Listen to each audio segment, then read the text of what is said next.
Hi friends, welcome back to target learning. So yesterday ఒక friend అడిగారు electric current చెప్పమని. Electric current కొంచెం కష్టంగా ఉంది, డిఫికల్ట్గా ఫీల్ అవుతున్నాము. సో ఎలక్ట్రిక్ కరెంట్ చెప్పమన్నారు. సో క్లాస్ 10 నుంచి ఎలక్ట్రిక్ కరెంట్ టాపిక్ ఇప్పుడు డిస్కస్ చేద్దాం. సో చాలామంది ఫిజిక్స్లో ఎక్కువగా డిఫికల్ట్గా ఫీల్ అయ్యే చాప్టర్స్లో ఫస్ట్ ఉండేది ఎలక్ట్రిక్ కరెంటే ఉంటుంది. సో ఈ ఎలక్ట్రిక్ కరెంట్ని కూడా డిఫికల్ట్గా ఉన్న టాపిక్ని కూడా ఎలా ఈజీగా నేర్చుకోవాలనేది ఈ వీడియోలో చెప్తాను. యాజ్ వెల్ యాజ్ ఈ ఎలక్ట్రిక్ కరెంట్ టాపిక్ కూడా ఇప్పుడు డిస్కస్ చేద్దాం. Okay, without any delay let's get in to our video. So ఇప్పుడు మనం డిస్కస్ చేసే టాపిక్ వచ్చేసి ఎలక్ట్రిక్ కరెంట్ క్లాస్ 10 నుంచి. సో ఎలక్ట్రిక్ కరెంట్ అంటే ఏంటంటే, ఇప్పుడు మనము లైట్ని యూజ్ చేస్తున్నాం, ఫ్యాన్ని యూజ్ చేస్తున్నాం, టీవీని యూజ్ చేస్తున్నాం, మొబైల్ని యూజ్ చేస్తున్నాం, ఇంకా కంప్యూటర్, ల్యాప్టాప్ చాలా చాలా చాలా యూజ్ చేస్తున్నాం. ఇప్పుడు లైట్ గ్లో అవ్వాలి అంటే ఏం కావాలి? మనం టక్కుని చెప్పేది కరెంట్. ఫ్యాన్ తిరగాలంటే కరెంట్, టీవీ ప్లే అవ్వాలంటే కరెంట్, మొబైల్ ఛార్జ్ అవ్వాలంటే కరెంట్, ల్యాప్టాప్ ఛార్జ్ అవ్వాలంటే కరెంట్. అంటే ఇప్పుడు మన సిచ్యువేషన్స్లో, మన ప్రస్తుతం జనరేషన్లో ప్రతిదీ కరెంట్ అనే వర్డ్ ప్రతి చోట వినిపిస్తుంది. అసలు కరెంట్ అంటే ఏంటి? కరెంట్ అంటే ఏం లేదు, నిన్న మనం డిస్కస్ చేసాం. ఒక ఎలిమెంట్ అంటే ఏంటి? యాటమ్ అంటే ఏంటి? 3 సబాటమిక్ పార్టికల్స్. 3 సబాటమిక్ పార్టికల్స్లో మనకి ఎలక్ట్రాన్, ప్రోటాన్, న్యూట్రాన్ ఉంటుంది. ఇక్కడ న్యూట్రాన్ అనేది నో ఛార్జ్ కాబట్టి న్యూట్రాన్ని కన్సిడర్ చేసుకోం. సో ఎలక్ట్రాన్, ప్రోటాన్ అనేవి charged particles. So current is defined as the flow of charges. We could also write electric current as well. Electric current is defined as the flow of charges. ఇక్కడ charges అంటే proton ఉంది, as well as electron కూడా ఉంది. మరి ఏ charge తీసుకోవాలి? Proton వచ్చేసి positive charged, electron వచ్చేసి negative charge మనకు తెలుసు. మరి ఇప్పుడు ఏ ఛార్జ్ తీసుకోవాలి అంటే, ఇప్పుడు ఎలక్ట్రిక్ కరెంట్ పాస్ అయ్యే సర్క్యూట్లో మనం ఎలక్ట్రాన్సే మూవ్ అవుతాయి. So negatively charged electrons are the charges that flow in electric circuit. ఇప్పుడు ఎలక్ట్రిక్ సర్క్యూట్ అంటున్నారు మీరు. అసలు సర్క్యూట్ అంటే ఏంటి? అసలు కరెంట్ ఎలా ఫ్లో అవుతుందంటే, దానికంటే మీకు ముందు నేను ఒక ఎగ్జాంపుల్ చెప్తా. ఎగ్జాంపుల్ ఏంటంటే, లైవ్ ఎగ్జాంపుల్ తీసుకుంటే మీరు లైట్నింగ్ తీసుకోండి. మనకి రెయినీ సీజన్లో క్లౌడ్స్ వచ్చినప్పుడు, అంటే మబ్బులు వచ్చినప్పుడు చాలా గట్టిగా మెరుపులు, ఉరుములు వస్తాయి. ఎందుకు వస్తాయి అవి అంటే, మీరు నేను ఒక క్లౌడ్ని ఒక సర్కిల్ కింద తీసుకుంటున్నా, ఇది ఇంకో క్లౌడ్. ఓకేనా? So this is a cloud and this is a cloud. Fine. Yeah, ఈ క్లౌడ్లో ఏమేమి ఉంటాయి చెప్పండి? డస్ట్ పార్టికల్స్ ఉంటాయి, వాటర్ ఉంటుంది, ఎక్సెట్రా. సో దీంట్లో కూడా డస్ట్ పార్టికల్స్ ఉంటాయి, వాటర్ ఉంటుంది, అండ్ ఎక్సెట్రా ఉంటాయి. సో ఈ రెండు స్కైలో మూవ్ అవుతున్నాయి. ఎప్పుడైతే ఈ రెండు దగ్గరగా ఇలా దగ్గరకు వచ్చేస్తాయి, ఇక్కడ ఈ రెండిట్ల మధ్యలో క్లాష్ జరుగుతుంది. అంటే ఫర్ ఎగ్జాంపుల్ ఇక్కడ పెన్ ఉంది, ఇంకో పెన్ తెచ్చి ఇక్కడ ఉన్నప్పుడు నో క్లాష్, దగ్గరకు వచ్చినప్పుడే క్లాష్ వస్తుంది. సో అలాగే ఎప్పుడైతే ఈ రెండు క్లౌడ్స్ దగ్గరికి వస్తాయో అప్పుడు ఈ రెండిట్ల మధ్య క్లాష్ వస్తుంది. ఈ క్లాష్ వచ్చినప్పుడు ఏమవుతుందంటే, large amount of heat and light produce అవుతాయి. ఎందుకంటే హీట్, లైట్ ఇవన్నీ ఎలా ప్రొడ్యూస్ అవుతాయంటే, ఈ రెండిట్ల మధ్య జరిగిన discharge. What is that called? Discharge.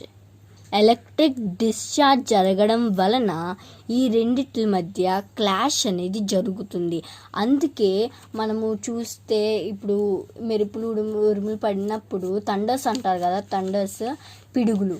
పిడుగులు పడినప్పుడు ఏమవుతాయి, చెట్లు అవన్నీ కాలిపోతాయి. ఎందుకంటే ఎక్కువ హీట్ అనేది ప్రొడ్యూస్ అవుతుంది కాబట్టి అది కాలిపోతుంది. So this is the reason why the trees were fired off during thunders and lightnings. ఓకేనా.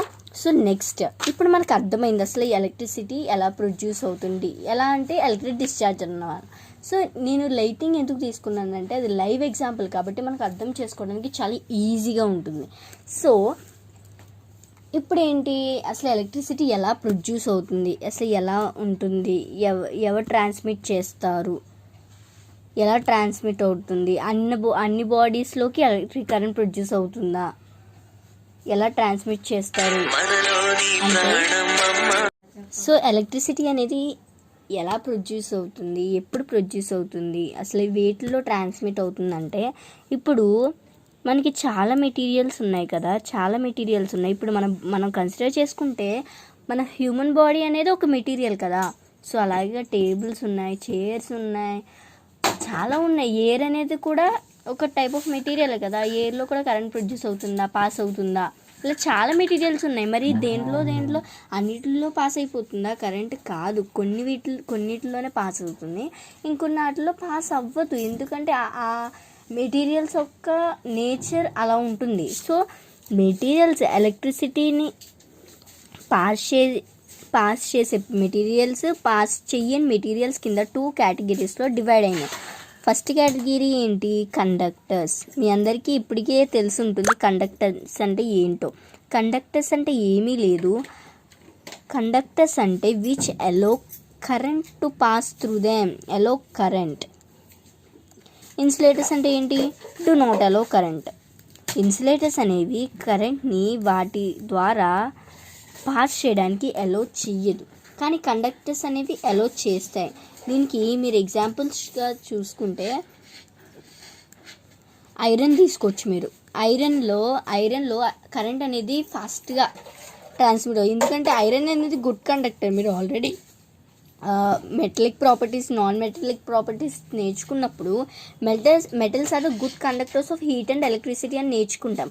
సో ఐరన్ అనేది ఏంటి, ఒక మెటల్. అంటే మెటల్లో ఎలక్ట్రిసిటీ అనేది ఫాస్ట్గా ట్రాన్స్మిట్ అవుతుంది. So iron is a good conductor of electricity అనమాట. ఇప్పుడు ఇన్సులేటర్కి చూసుకుంటే వుడ్ అనేది బ్యాడ్ కండక్టర్. అంటే ఏంటి, ఇన్సులేటర్ అనమాట. ఎందుకు ఇన్సులేటర్ అంటే ఇది కరెంట్ని అలో చెయ్యదు కాబట్టి ఇది ఇన్సులేటర్. సో ఇప్పుడు మనకు అర్థమైంది కండక్టర్స్ అంటే ఏంటి, ఇన్సులేటర్స్ అంటే ఏంటి. కండక్టర్స్లో ఎలక్ట్రిసిటీ అనేది పాస్ అవుతుంది. ఎందుకు పాస్ అవుతుంది బాగానే చెప్పారు మ్యామ్. కండక్టర్స్ ఉంటాయి, ఇన్సులేటర్స్ ఉంటాయి, దీంట్లో అలౌ చేస్తే దీంట్లో అలౌ చేయరని బాగానే చెప్పారు. ఎందుకు దీంట్లో అలౌ చేస్తాయి, ఎందుకు దీంట్లో అలౌ చెయ్యవు అని అంటే, కండక్టర్స్లో ఫ్రీ ఎలక్ట్రాన్స్ ఉంటాయి, ఇన్సులేటర్స్లో ఉండవు. ఓకేనా. నిన్న మీకు చెప్పాను last video chemical bonding lesson చెప్తున్నప్పుడు మీకు ఒకటి చెప్పాను, ఏంటి, క్వశ్చనింగ్. సైన్స్లో క్వశ్చనింగ్ అనేది చాలా చాలా చాలా ఇంపార్టెంట్.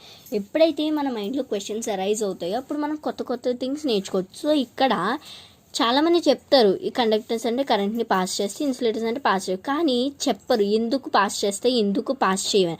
ఇక్కడ చూడండి, కండక్టర్స్లో ఎందుకు కరెంట్ అనేది పాస్ అవుతుందంటే కండక్టర్స్లో ఫ్రీ ఎలక్ట్రాన్స్ ఉంటాయి, ఇన్సులేటర్స్లో ఉండవు. కాబట్టి ఈ ఫ్రీ ఎలక్ట్రాన్సే ఈ కండక్టర్స్లో కరెంట్ అలో అవ్వడానికి కారణం. So this is very very very important. All of you please note down.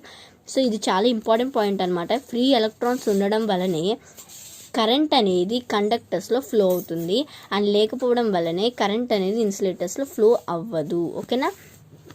So next, ఇప్పుడు ఈ ఎలక్ట్రాన్స్ ఉంటాయి కరెక్ట్. ఈ ఎలక్ట్రాన్స్ అనేవి ఎలా మూవ్ అవుతాయి, ఫ్రీ ఎలక్ట్రాన్స్ అన్నారు కదా, మరి ఫ్రీ ఎలక్ట్రాన్స్ అంటే అవి మూవ్ అవుతాయా, ఎలా మూవ్ అవుతాయి, ఎప్పుడు మూవ్ అవుతాయి అని అంటే, ఇప్పుడు ఇది ఒక కండక్టర్ అనుకున్నాం.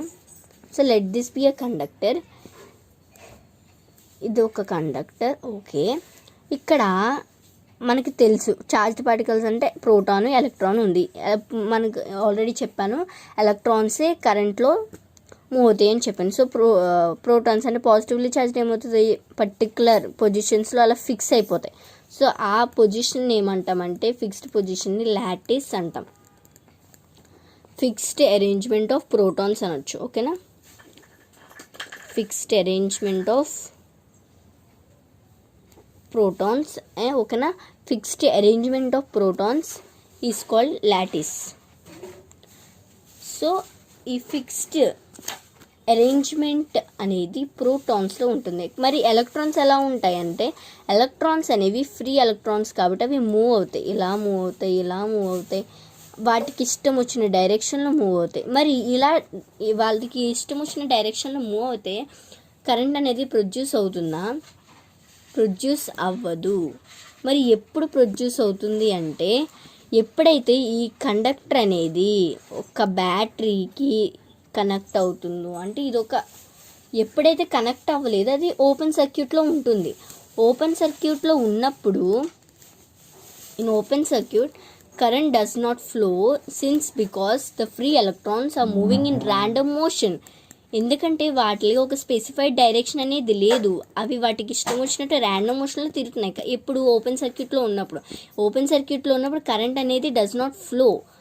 అది ఎప్పుడైతే ఈ కండక్టర్ని క్లోజ్డ్ సర్క్యూట్లో మార్చాం, క్లోజ్ సర్క్యూట్ అంటే ఏం లేదు, ఎప్పుడైతే దాన్ని ఒక బ్యాటరీకి కనెక్ట్ చేసాము అప్పుడైతే క్లోజ్డ్ సర్క్యూట్ కింద మారుతుంది. ఆ క్లోజ్డ్ సర్క్యూట్లో ఎలక్ట్రాన్స్ అనేవి specified direction, which direction, specified డైరెక్షన్లో మూవ్ అవ్వడం వలన కరెంట్ అనేది పాస్ అవుతుంది. ఇప్పుడు మీకు 2 వేస్ చూపిస్తాను. ఓపెన్ సర్క్యూట్ అంటే ఏంటి, క్లోజ్ సర్క్యూట్ అంటే ఏంటి క్లియర్గా వేసి చూపిస్తాను.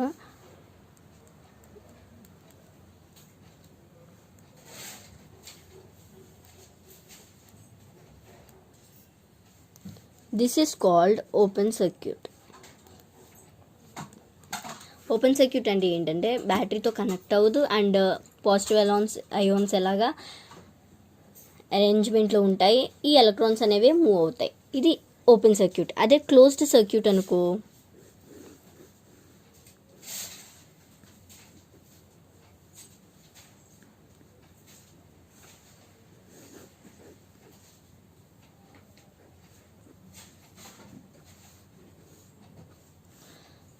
ఇది ఏంటి క్లోజ్డ్ సర్క్యూట్ అనమాట. క్లోజ్ సర్క్యూట్ అంటే ఏంటి, బ్యాటరీతో కనెక్ట్ అవుతుంది అండ్ ఆల్సో ఎలక్ట్రాన్స్ అనేవి స్పెసిఫైడ్ డైరెక్షన్ అంటే ఒకే డైరెక్షన్లో మూవ్ అవుతాయి. సో దీన్ని క్లోజ్ సర్క్యూట్.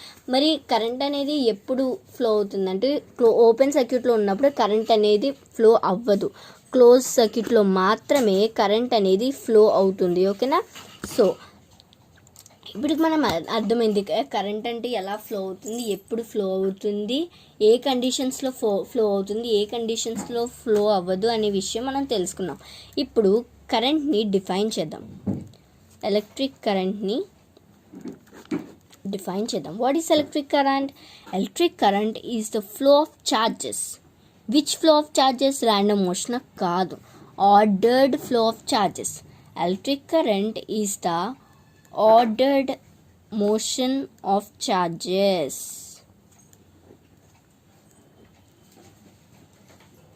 దీన్ని ఎలక్ట్రిక్ కరెంట్ అంటాం. ఓకేనా, సో ఇది అన్నమాట బేసిక్ పాయింట్ ఇది. సో ఈ ఓపెన్ సర్క్యూట్ అంటే ఏంటి, క్లోజ్ సర్క్యూట్ అంటే ఏంటి, కరెంట్ అంటే ఏంటి, కండక్టర్స్ అంటే ఏంటి, కండక్టర్స్లో ఎందుకు కరెంట్ పాస్ అవుతుందంటే ఫ్రీ ఎలక్ట్రాన్స్, ఇన్సులేటర్స్లో ఎందుకు పాస్ అవుతుందంటే because of no free electrons. So ఇది ఎప్పుడు ఫ్లో అవుతుంది, ర్యాండమ్ మోషన్లో ఎప్పుడు ఉంటాయి ఓపెన్ సర్క్యూట్లో ఉన్నప్పుడు, క్లోజ్ సర్క్యూట్లో స్పెసిఫైడ్ డైరెక్షన్. లాటిస్ అంటే ఏంటి, ఫిక్స్డ్ అరేంజ్మెంట్ ఆఫ్ ప్రోటాన్స్ అంటే పాజిటివ్ చార్జ్. నెక్స్ట్ ఇప్పుడు మనం చూసే ప్రతి మెటీరియల్లో ఎలక్ట్రిసిటీ అనేది చాలా వైటల్ రోల్ ప్లే చేస్తుంది. ఎందుకు ప్లే చేస్తుంది, ఎలా ప్లే చేస్తుంది అని లైవ్ ఎగ్జాంపుల్తో మీకు ఎక్స్ప్లెయిన్ చేశాను. So I hope this video is very useful for you. ఎందుకంటే చాలామంది ఎలక్ట్రిక్ కరెంట్ని చాలా డిఫికల్ట్గా ఫీల్ అవుతారు. సో వాళ్ళకి నేను ఈజీగా లైవ్ ఎగ్జాంపుల్స్తో ఎక్స్ప్లెయిన్ చేశాను. సో మీకు ఈ వీడియో నచ్చింది అనుకుంటున్నాను. మీకు ఒకవేళ ఏమైనా డౌట్స్ ఉంటే ఒకసారి బ్యాక్కి స్కిప్ చేసి మళ్ళీ ఒకసారి 2 to 3 times చూడండి, అప్పుడు మీకు బాగా అర్థమవుతుంది. మీరు వీడియోని ముందుకు స్కిప్ చేయకండి. ఎందుకంటే మీరు స్కిప్ చేసే దగ్గరే మెయిన్ ఇంపార్టెంట్ పాయింట్ ఉంటుంది. అప్పుడు ఆ ఇంపార్టెంట్ పాయింట్ని మీరు మిస్ అవుతారు. సో కాబట్టి ఆ మెయిన్ ఇంపార్టెంట్ పాయింట్ని మిస్ అవ్వకుండా ఉండాలంటే స్కిప్ చేయకండి. ముందుకు వెళ్ళిపోదాం, ఫాస్ట్గా చూసేద్దామని తొందర ఉండకూడదు. Slow and steady wins the race అంటారు. సో స్లోగా నేర్చుకోవాలి. కాబట్టి స్లో అంటే మరీ స్లోగా నేర్చుకోకూడదు, మంచిగా నేర్చుకోవాలి. సో స్కిప్ చేయకుండా 2 to 3 టైమ్స్ చూసి మీ డౌట్స్ అన్నీ క్లారిఫై అవుతాయి. మీకు ఇంకా ఏమైనా డౌట్స్ ఉంటే, ఏమైనా టాపిక్స్లో డౌట్స్ ఉంటే నాకు కింద కమెంట్స్లో పెడితే నేను కమెంట్స్ చూస్తాను. అండ్ కమెంట్స్కి రిలేటెడ్గా ఉన్న వీడియోస్ని నేను ఖచ్చితంగా అప్లోడ్ చేస్తాను. సో అప్లోడ్ చేసిన వీడియోస్ మీకు మిస్ అవ్వకుండా ఉండాలంటే సబ్స్క్రైబ్ చేసుకోండి. అండ్ మీ ఫ్రెండ్స్కి, ఫ్యామిలీ మెంబర్స్కి షేర్ చేయండి. కాబట్టి వాళ్ళకి ఏమైనా డౌట్స్ ఉంటే వాళ్ళకి క్లారిఫై అవుతాయి. నేను ఆల్రెడీ చెప్పాను, knowledge is to be shared. Knowledge అనేది షేర్ అవుతూ ఉండాలి. అప్పుడే మనం నాలెడ్జ్ అనేది గెయిన్ అవుతూ ఉంటాము. సో మీకు ఈ లెసన్ అనేది అర్థమైంది అనుకుంటున్నాను. Hope it is useful for you. Thank you so much. I will see you in the next video. Thank you.